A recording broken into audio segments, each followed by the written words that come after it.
Joining us now to discuss is Innovating Capital General Partner Anthony Georgiades. Anthony, so you say the recent positive price movement is the result of forced selling and liquidations coming out of the market. Tell us what you're seeing here. Certainly, there's a number of factors at play here. You basically have seen over the last 2 to 3 quarters, there was a tremendous amount of forced liquidations, sell-offs in the market. Obviously, you saw a tremendous amount of debacles, starting with Three Arrows all the way through the FTX collapse, more recently the Genesis bankruptcy. And I think a lot of that forced selling has, for the most part, subsided. Recently, we've also seen on the flip side a tremendous amount of short covering, leading to a lot of buying pressure in the market. If you look at call option volumes, future option volumes as well, are really nearing all-time highs. Greed index is also soaring towards all-time high levels.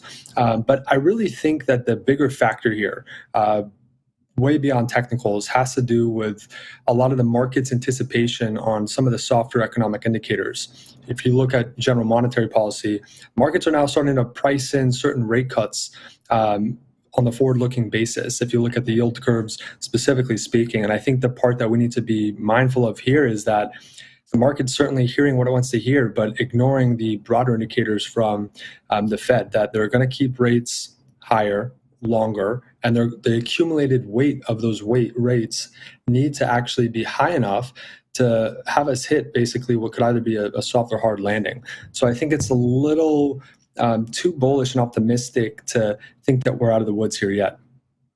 So Fed Chair Jerome Powell used the term disinflation again during a speech yesterday. What kind of impact do you think that has and will have on BTC price going forward? Mm-hmm. Certainly.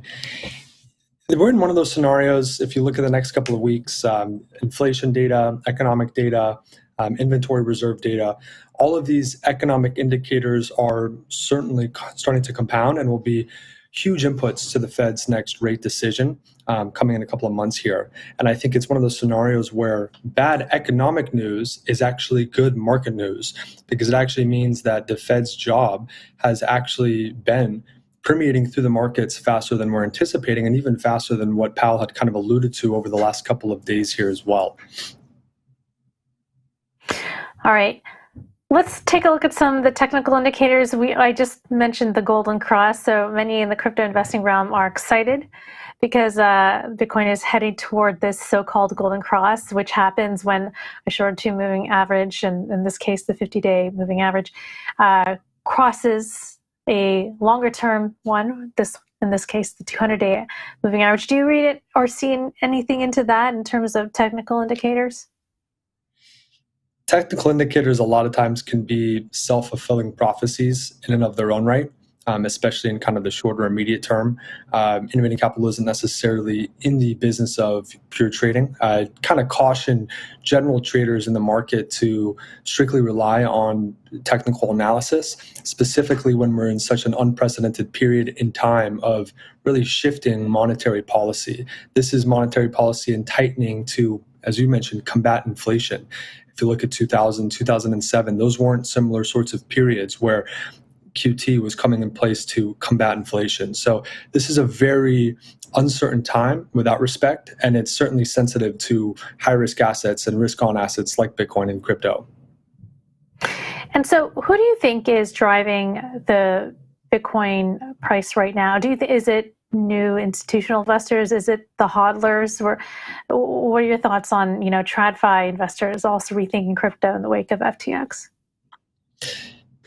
Aside from price and a lot of the monetary policy concerns that we've talked about in the short term, the fundamentals in crypto over the long term are looking extremely positive. The recent debacles that we've seen with FTX and Genesis have, in some respect, paved the way for more traditional institutions, the TradFis of the world, to either really double down on their positions in crypto or really jump into the space and start to gobble up market share.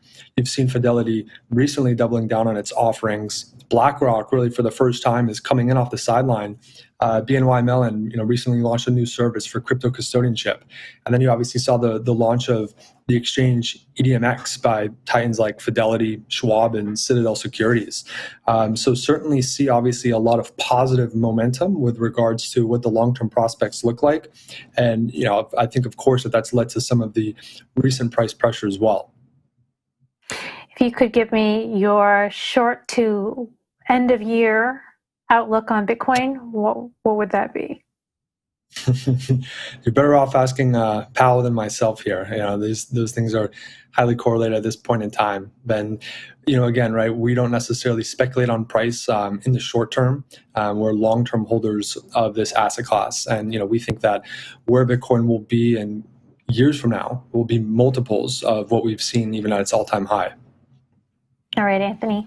Thanks so much for your sobering analysis. That was Innovating Capital General Partner Anthony Georgiades.